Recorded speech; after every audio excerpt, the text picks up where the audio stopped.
Les arbres, c'est des êtres vivants qui sont immobiles, mais pas tant que ça.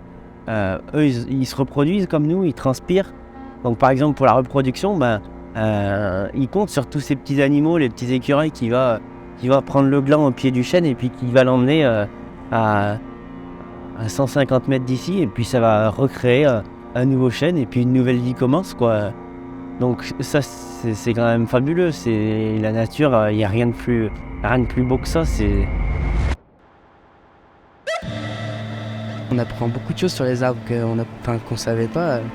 Moi, je savais pas que les arbres pouvaient communiquer entre eux, en fait. On a appris il y a pas longtemps que les racines communiquaient entre elles. Il suffit de se balader en forêt quand on va aux champignons, etc.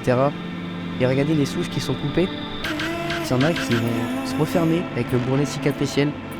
C'est les autres arbres qui ont demandé de refermer la plaie pour pas que les maladies arrivent et que du coup les chopent eux aussi. On saura jamais tout sur les arbres. Même de notre vivant, je pense qu'il va falloir des décennies pour tout savoir. Un arbre, il va s'adapter à son environnement. Il va s'immuniser contre les maladies petit à petit, contre les ravageurs, contre les prédateurs. Francis Allais, lui, par exemple, pour reprendre un peu ses paroles, il disait que les arbres avaient une forme d'intelligence.